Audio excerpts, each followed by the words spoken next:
regarde face à face, il vous tourne les dos et allez-y deviner la suite dans les rapports affectifs. Et donc, c'est un problème très, très, très, très délicat qui déjà peut nous stimuler chacun à pouvoir procéder à des consultations, surtout s'il s'agit d'un problème objectif et que soi-même, on ne s'en rend pas compte. Docteur Rigaud? Voilà. Comme autre pathologie, au niveau de la bouche, nous avons la malposition dentaire et les encombrements dentaires. Je crois que vous voyez sur les dias qui sont là, notamment celui-là, il y a les dents qui se chevauchent, il y a deux incisives centrales qui ne sont pas en alignement normal, il y a les autres là, les incisives latérales qui ne sont même pas en place, qui sont plus en lingual. Et de la même façon, chez celle-là, vous voyez son incisive centrale gauche qui est en lingual, qui laisse pratiquement sa place libre. Donc, ça s'appelle malposition dentaire ou encombrement dentaire ou chevauchement dentaire. Et en cause, qu'est-ce qui cause cela? Principalement, c'est l'absence de l'espace suffisant pour contenir la dent. Lors de la poussée dentaire, docteur Igor, on a encore quelques temps? 5 minutes. Lors de la poussée dentaire, les dents définitives viennent en remplacement des dents lactéales. S'il arrive que pour telle ou telle autre raison, la dent qui vient, la dent définitive qui pousse, ne trouve pas d'espace suffisant, elle va se frayer un chemin là où il veut. Alors, qu'est-ce qui peut faire manquer l'espace? Parfois, c'est la chute retardée des dents lactéales. Lorsque l'enfant a la première dentition, à un certain âge, notamment à partir de 4 ans déjà, les dents doivent tomber. Parce qu'à 6 ans, les autres dents commencent déjà à venir. Il peut arriver que jusqu'à 6 ans, jusqu'à 5 ans, la dent ne tombe pas et la dent permanente qui est en train de venir trouve que son espace est envahi, il se fraye un chemin ailleurs. Un deuxième élément, l'éruption prématurée des dents permanentes. Au lieu de venir à 5 ans, la dent permanente vient à 4 ans.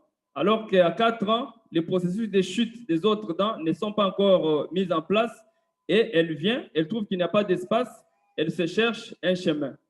Un autre élément, c'est la forme des mâchoires elles-mêmes. Déjà, comme cette mâchoire ici, vous voyez, elle est plus petite, elle n'est pas assez large, assez ouverte.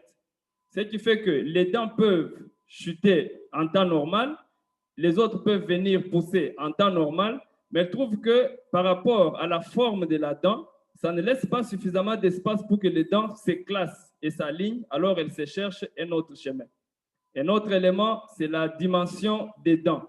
Les dents permanentes viennent trop grosses, trop larges que normal et elles vont occuper l'espace que les autres dents devraient venir occuper par la suite et celles qui viendront après vont se chercher, docteur Hugo, vont chercher le passage ailleurs.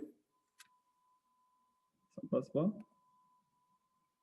Voilà, nous sommes en train de parler de malposition et des encombrements dentaires. Vous voyez là, les canines qui manquent d'espace, elles vont sortir là où elles peuvent. Ici, au moins, elles sont sorties plus en labial. Je crois que ce sont des cas que nous rencontrons beaucoup dans la société. Et vous voyez là, au niveau inférieur, cette canine qui n'a pas de place, elle essaie de pousser l'autre incisive, mais elle-même vient sortir par le côté là-bas. La conséquence que cela apporte, c'est d'abord l'esthétique qui est déficient. En dehors de l'esthétique, il y a les tartres dentaires qui viennent s'accumuler, comme nous l'avons vu plus haut, et aussi le développement de la carie qui se développe à cause des encombrements dentaires. Vous voyez là, ce n'est vraiment pas esthétique ça. Lui, il ouvre comme ça, il est quand même courageux, mais en réalité, c'est très moins esthétique. Vous voyez celui-là, les deux incisives latérales sont en palatal, donc sont en arrière parce qu'elles ont manqué d'espace. Alors là, il y a un problème toujours d'harmonie dentomaxillofaciale. Ce n'est pas du tout un problème d'encombrement dentaire ou d'espace, non. mais c'est un problème d'occlusion. Normalement, lorsqu'on ferme les dents supérieures supplantent, couvrent les dents inférieures. C'est ça l'occlusion normale. Mais quand vous voyez chez lui, il a les dents inférieures qui sont au-dessus, donc qui ont couvert les dents supérieures. Les dents supérieures sont donc à l'intérieur. Et ça, c'est une maladie. Ça s'appelle l'occlusion inversée. Pareil que celui-là, il a l'occlusion inversée d'une part, mais il y a aussi un problème d'encombrement d'autre part. Là-bas, par contre, vous voyez que les dents de derrière sont en contact, sont en bonne position, mais les dents de devant ne sont pas entrées en contact. Ça laisse un espace. C'est une béance antérieure, c'est une maladie et tout cela peut se corriger. Voilà. Il ferme la bouche comme celle-là, mais les dents supérieures sont en protrusion. Les autres là-bas sont plus en recul et ça laisse un vide à ce niveau-là. Ça pose un problème esthétique. Qu'est-ce qu'il faut faire pour ces différents cas? Pour les encombrements dentaires, la meilleure conduite à tenir, c'est la prévention. Pendant l'âge d'éruption dentaire, si vous amenez l'enfant déjà chez le dentiste, il sait voir que par rapport à son âge, par rapport à la forme des mâchoires, par rapport à la période d'éruption ou des chutes, il y a un problème qui se pose et on peut procéder soit par des extractions sélectives, on extrait la dent qui a tardé à chuter pour permettre à l'autre de pouvoir pousser. Mais si cette étape de prévention est déjà dépassée et que le problème est déjà installé, là, on passe par des corrections orthodontiques qui ne sont possibles que jusqu'à un certain âge, 13 ans, jusqu'à 13 ans, 14, peut-être même 15 au maximum. Au-delà de cet âge-là, la correction devient chirurgicale, ce qui n'est pas toujours très facile non plus. Voilà. Là-bas, nous avons l'exemple d'une personne qui, au début, a les dents qui sont empalatales, qui n'ont pas d'espace au niveau à l'alignement normal, et nous plaçons les arcs orthodontiques qui impriment une certaine des forces doubles. La première force, c'est de serrer les dents qui sont à côté pour dégager l'espace. La deuxième force imprimée, c'est de tirer cette dent pour la remettre en ligne. Vous voyez l'exemple ici. Au début, quand il fermait la bouche, sa dent était à l'intérieur, mais on a mis l'appareil au bout de quelques années. Maintenant, il peut fermer la bouche et la dent a repris sa place. Donc, ce sont des choses que nous faisons, mais rassurez-vous, ça ne coûte pas moins cher, hein, et ce n'est pas donné vraiment à tout le monde, malheureusement. Alors, un autre problème, c'est l'absence des dents. Je le disais l'autre fois, l'absence des dents, pour nous, nous considérons comme un handicap. Les causes, en cause d'une absence de dents, nous avons la perte dentaire qui peut être traumatique, qui peut être pathologique, mais aussi thérapeutique, comme ce qu'on venait de dire tout à l'heure là.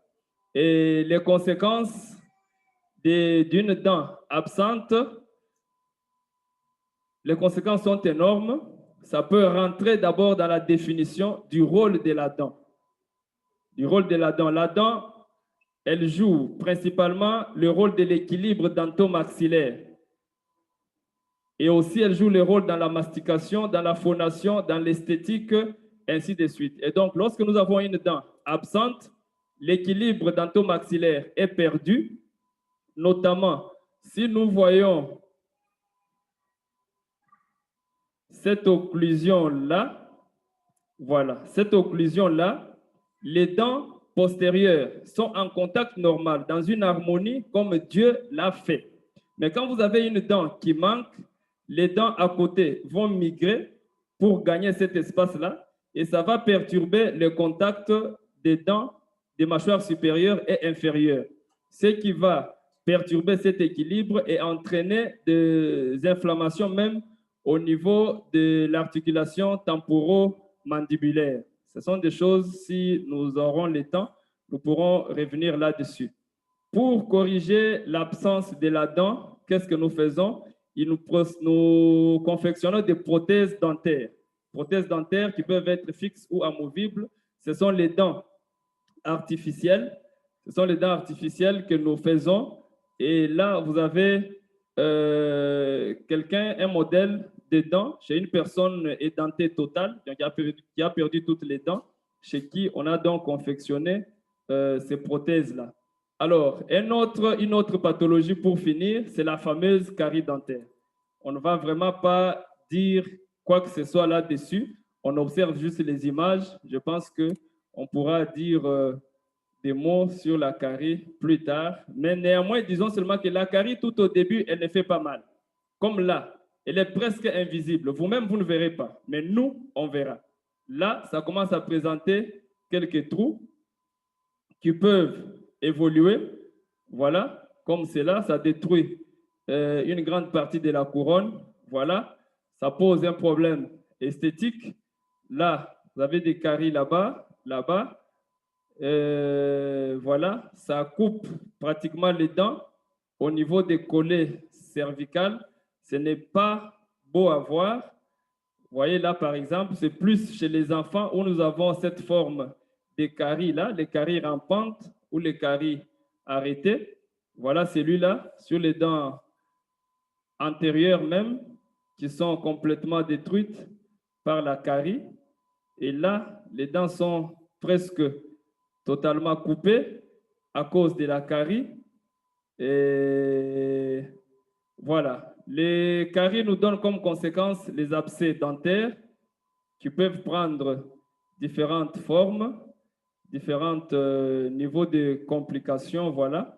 Nous n'allons pas beaucoup insister là-dessus. En conclusion, les maladies de la bouche sont innombrables et nécessitent une attention particulière. Elles peuvent déjà dès le début ne pas se manifester par des symptômes d'alerte que sont la douleur et ne se manifester que plus tard lors des complications. D'où l'importance de consulter les chirurgiens dentistes même quand on n'a pas mal. Nous avons dit au début que nous faisons ceci et pour nous, les personnels de l'hôpital du Cinquantenaire, et pour nos contacts qui sont nos malades que nous recevons et aussi nos contacts environnementaux, donc au niveau des familles, de l'environnement, du quartier et tout. Alors, étant donné que la plupart d'entre ces maladies sont évitables, nous nous exhortons à l'observance rigoureuse de l'hygiène bucco-dentaire. D'une part, d'autre part, nous nous exhortons à acquérir les habitudes des visites régulières chez les dentistes. C'est ça que nous pouvons donner comme recommandation en conclusion. Mais l'observance rigoureuse de l'hygiène bucco-dentaire, c'est un élément très capital. L'hygiène bucco-dentaire passe par le brossage des dents ou de la bouche. Mais la question la plus importante, c'est de savoir, est-ce que nous connaissons brosser les dents? Est-ce que nous brossons bien les dents? C'est une question peut-être qui viendra. J'ai dit et je vous remercie.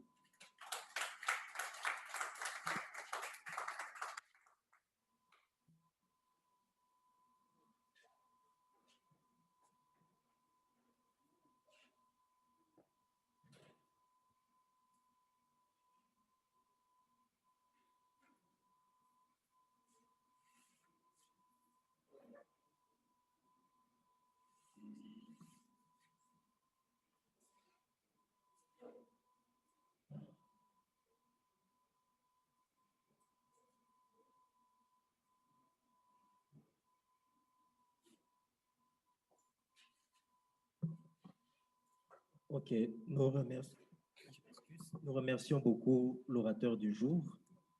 Nous remercions aussi les autres participants d'avoir suivi cet exposé avec beaucoup d'intérêt. Nous nous excusons pendant la présentation. Il y a eu un peu de soucis de connexion parce que nous n'avons pas à suivre seulement seul ici. Il y a aussi les autres participants qui sont ailleurs, qui sont en train de nous suivre en ligne. On devait les remettre en ligne. On avait eu un petit souci avec notre connexion intranet. C'est pourquoi nous nous sommes connectés en Internet maintenant.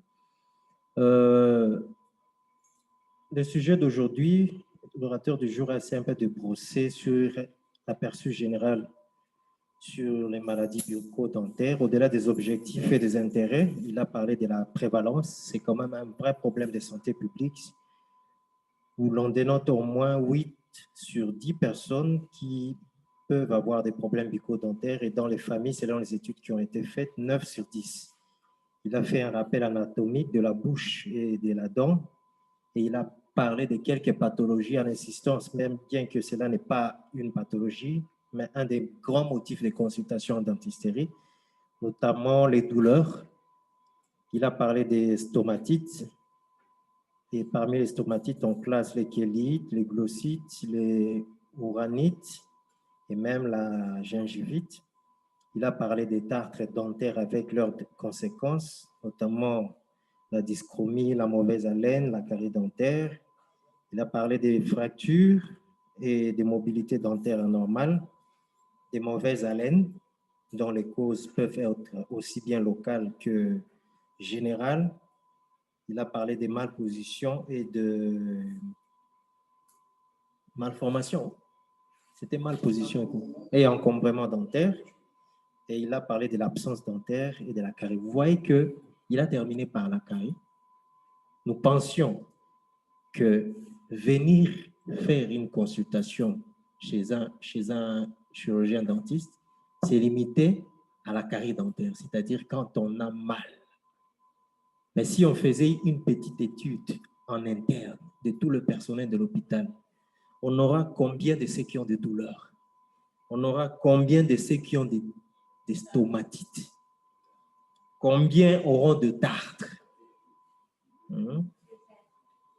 Chez combien de personnel on va trouver des mobilités anormales, des mauvaises haleines, des malpositions, des absences de dents et de la carie?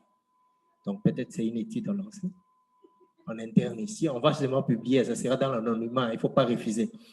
Donc, on remercie beaucoup le dentiste pour nous dire que, comme la Bible nous le dit, mon peuple périt à cause de manque de connaissances. Allez méditer Osée 4, verset 6. On ne connaissait pas, mais aujourd'hui, on nous a ouvert la mémoire. Nous pensons que même à la maison, quand nous allons voir les malpositions dentaires, nous pourrions venir consulter et nous laisser nos enfants souffrir parce que nous ne connaissons pas. Nous trouvons ça qui c'est normal. L'enfant peut grandir comme ça, comme un grand prêtre, mais qu'on a malposition dentaire. Donc, c'est important. C'est une façon de nous sensibiliser. C'est une façon de pouvoir nous permettre à nous identifier, à connaître nos mots et à venir consulter. Encore une fois, nous pouvons encourager notre dentiste. Le moment est venu pour les questions. S'il y a des questions, nous allons les recevoir. Même nos confrères qui sont en ligne, il s'agit juste question de lever la main, de nous signifier. Et pour tous ceux qui sont en mode, qui ne sont pas en mode vidéo, pour que nous puissions les identifier, nous les invitons à mettre les dentistes pour votre exposé. Ça nous a vraiment édifié. Mais j'avais une question. Premièrement, j'avais une demande. Je ne sais pas pour nous montrer comment brosser les dents. Il faut une autre exposé ou bien ça peut nous prendre une minute et ça va nous édifier. Ça, c'est un. La première question, c'est par rapport, c'est une question de curiosité, par rapport à la laine, hein, à la laine buccale. Bon, on trouve que chez les personnes âgées, hein, souvent, ils dégagent, hein, ils ont vraiment de la laine qui est très sensible. Je ne sais pas si il y a quelque chose qui est lié à l'âge ou bien c'est seulement manque d'hygiène buccale par rapport à ces personnes-là. Ça, c'est la première question. La deuxième question, c'est par rapport à la cassure. Hein. Quand il y a cassure d'une dent, je ne sais pas si ce n'est pas soigné, à part la douleur. Est-ce qu'on peut avoir d'autres pathologies, d'autres conséquences, à part la douleur qui peut être là, à part la douleur esthétique, bien sûr. Est-ce qu'il y a d'autres pathologies qui peuvent se greffer parce qu'il y a cassure? Merci beaucoup. Est-ce qu'il y a une autre question? Oui, M. Rotin. Bolende, aidez-nous un peu à donner, M. Rotin.